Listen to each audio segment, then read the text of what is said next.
À chaque fois que j'allumais mon téléphone et que je voyais le nombre de messages non lus auxquels je devais répondre, ça me foutait un sentiment d'angoisse diffuse dans mon corps vraiment pas agréable. Alors, à force de subir, j'ai décidé de reprendre en main ma gestion des sollicitations numériques et de trouver un nouveau système pour les gérer.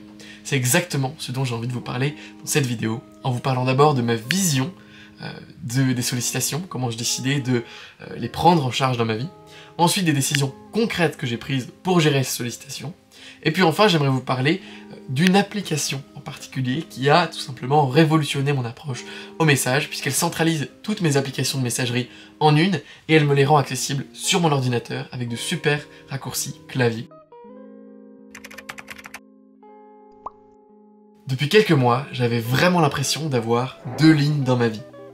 Une ligne juste ici qui est celle de la réalité, du moment présent, du fait de, je sais pas, être avec des amis, dans la nature, construire, tourner ses vidéos, enfin voilà, être là dans le présent, vivre réellement.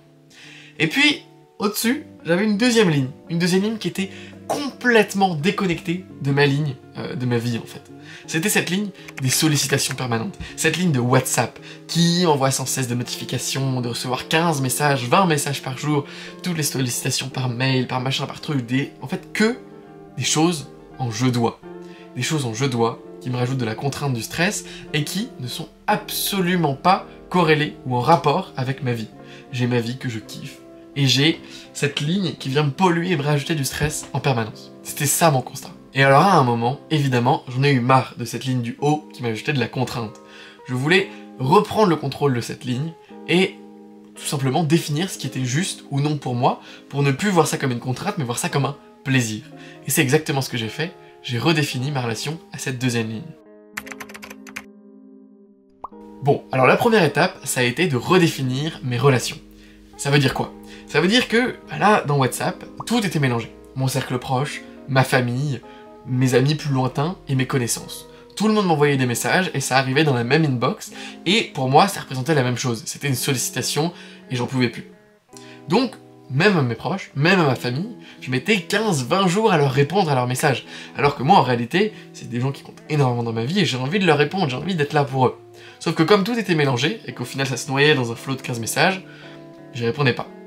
Donc, la première chose que j'ai fait, c'est redéfinir clairement qui, dans ma vie, était dans mon cercle proche, et qui était dans mes amis, et qui était dans mes connaissances. Et j'ai décidé ensuite, une fois que j'avais fait ce travail-là, de dire, ok, j'ai une dizaine de personnes dans mon cercle vraiment proche, et ma famille, j'ai, je sais pas, une cinquantaine de personnes dans mes amis, et tout le reste en connaissance, quoi.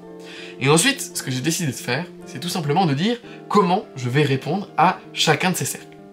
Et ce que j'ai décidé, c'est la chose suivante. Mon cercle proche, et ma famille, je vais y répondre le plus souvent possible, le plus rapidement possible. Je veux être quelqu'un de fiable, qui répond rapidement aux messages, aux demandes de ma famille ou autres. Et je veux être aussi une personne qui prend des nouvelles, qui garde en tête les échéances et les enjeux de la vie des autres, et qui envoie des messages pour en savoir plus.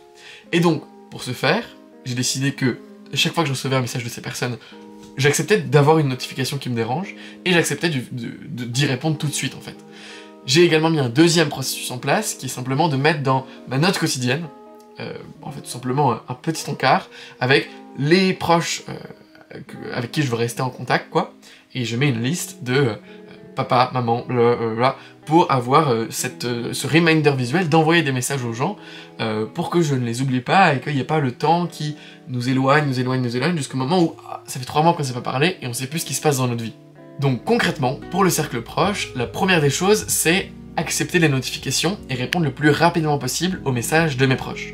Ça veut dire aussi concrètement paramétrer un mode de concentration sur mon iPhone, vous savez, comme le mode ne pas déranger, il y en a d'autres qui sont disponibles, paramétrer un mode de concentration donc, où j'interdis les notifications de tout le monde, sauf de mes proches.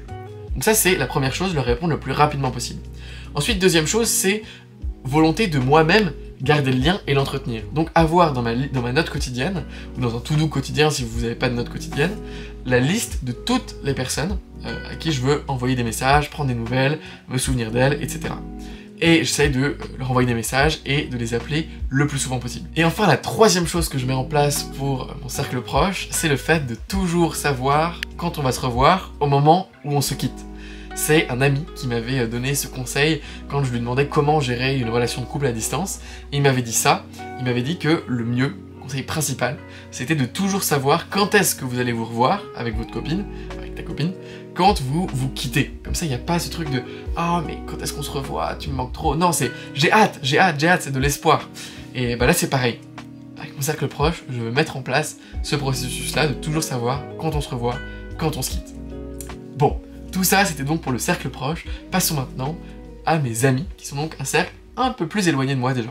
Pour mes amis, mon intention, c'est vraiment de créer du contraste. C'est-à-dire que j'ai envie d'avoir, quand je les vois, des moments super intenses, sans téléphone, déconnectés, je sais pas, à faire une randonnée dans les montagnes, à faire une aventure dans la mer, à partir en voyage ensemble, un road trip, je ne sais quoi. Un truc vraiment, vraiment intense.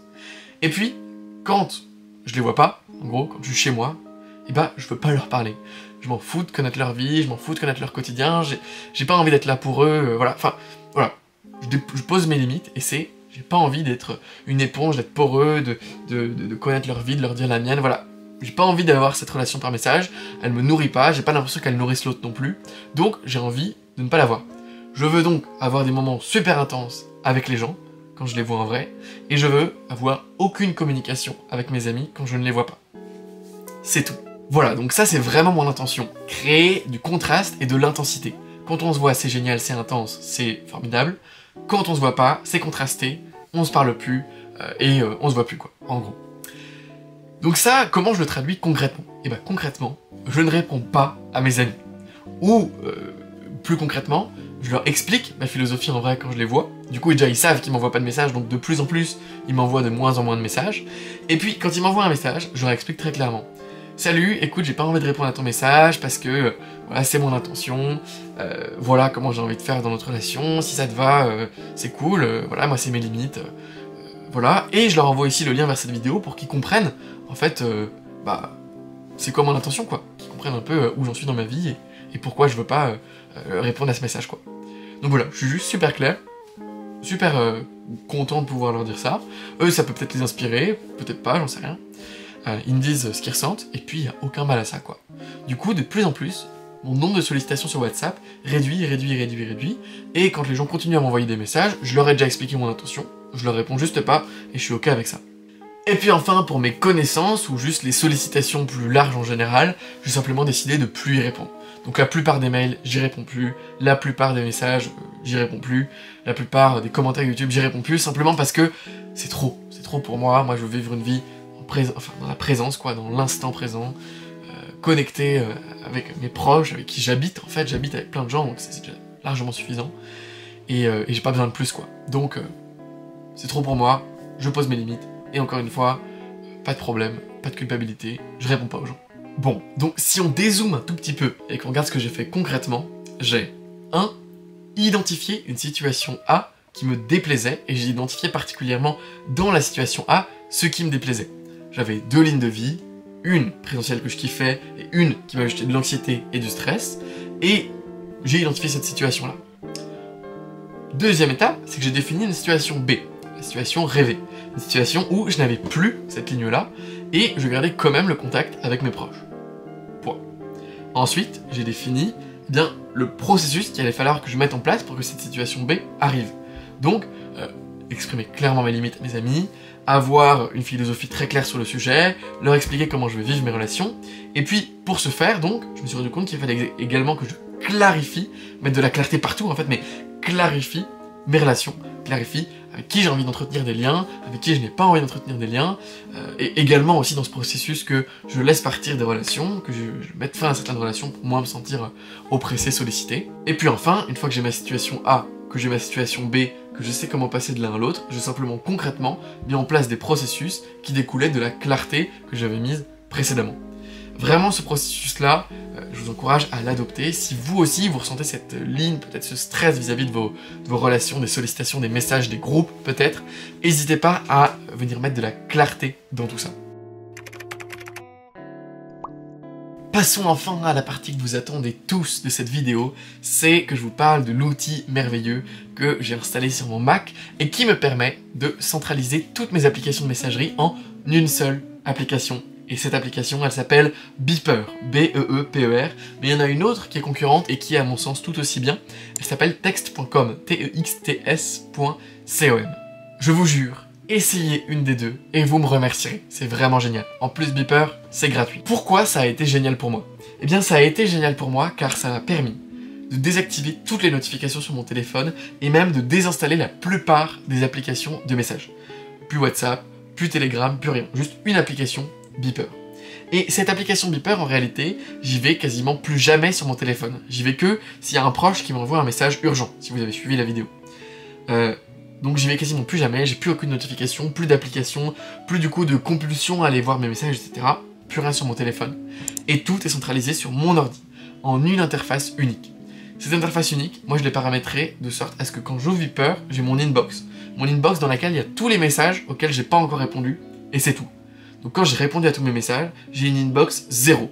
Il n'y a aucun message qui apparaît, c'est super clair, c'est beau, c'est propre, j'ai l'impression d'avoir finalisé quelque chose, quoi. C'est pas un flow incessant, c'est des petits blocs de réponse aux messages, et à la fin, ça me procure de la dopamine parce que inbox 0, tout est clean. Et ce qui est génial du coup, c'est que j'y réponds sur mon ordinateur, avec mon clavier, j'y réponds environ 2 fois par jour. En gros, le matin, en me levant, après mon petit-déj, j'ouvre Beeper, je réponds un message. Le soir, avant de me coucher, j'ouvre Beeper, je réponds un message. Du coup, je batch mes messages, exactement comme des emails, et ça marche trop bien. Sur mon clavier, en plus, j'y réponds hyper vite. J'ai des raccourcis clavier, je peux avoir mes notes, etc. J'ai ChatGPT si je veux aller plus vite dans la réponse. Voilà, tout est juste génial, quoi. Ça va vraiment super vite, quoi. Et je fais un x6, peut-être, dans ma productivité de réponse aux messages. Donc moi, qui aime pas forcément, justement, répondre aux messages, c'est vraiment cool pour ça, quoi. Donc ça m'a permis aussi de réduire mon temps de téléphone à 1 heure, peut-être des fois 2 heures par jour, mais en moyenne c'est 1h30 je pense, parce que je suis plus sur WhatsApp, plus nulle part en fait, donc c'est les appels, Google Maps, voilà, la musique. C'est cool quoi, j'ai réussi à pacifier ma relation à mon téléphone, à mes messages, à avoir tout sur mon ordi, beaucoup de clarté partout, à avoir des meilleures relations avec les gens dans mon cercle proche, moins de frustration, moins d'indisponibilité de ma part, de fuite, voilà, c'est cool quoi, voilà. Donc voilà, j'espère que cette vidéo aura pu vous inspirer pour que vous aussi vous redéfinissiez votre rapport à vos sollicitations numériques. Et si vous voulez découvrir une méthode complète d'organisation qui vous permet de mettre de la clarté comme ça, mais pas seulement dans vos relations, dans vos sollicitations, mais à tous les niveaux, de la clarté dans votre travail, vos finances, enfin, absolument tout, eh bien vous pouvez découvrir un programme que j'ai créé qui s'appelle Atomic Timing, qui vous permet justement de remettre de la clarté dans votre vie et de repartir sur une nouvelle base d'organisation pour une nouvelle phase de vie. Si vous souhaitez découvrir cette méthode, cliquez sur le lien qui est dans la description sur mon école de formation et vous le trouverez. Sur ce, je vous souhaite une excellente journée. Salut!